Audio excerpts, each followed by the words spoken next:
We've had some conversations about what all this current climate has done to, the music industry in particular, your band members and things. We've sort of Yeah, swapped some messages about what can we do.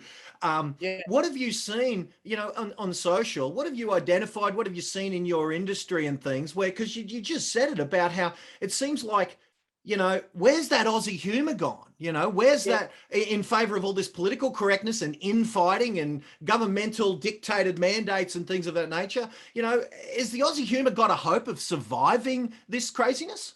Well, mate, it's definitely under attack at the moment. That's for sure. I think the old days of having, like I go back home and it's a free for all. The boys are sort of fairly well match fit, and you get you get torn to pieces as soon as you walk in there with them having a go at you. You know what I mean?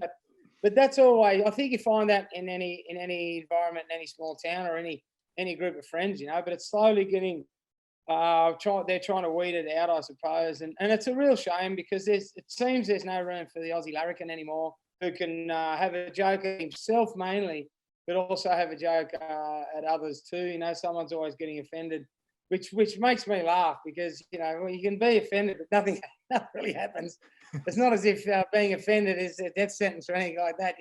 People have been getting offended for hundreds of years, and all of a sudden now, because with social media, I suppose, they can get on there and one complaint or anything like that can be the undoing of a whole network of things these days. So it seems to me like the squeaky wheel gets the oil, and it's instead of the bigger and larger group in society don't tend to say too much. The ones who don't, who can have a joke and that sort of thing. But it's the small ones who have the biggest voice at the moment, I suppose. But I think it's borderlining on just stupidity, some of it. You know what I mean?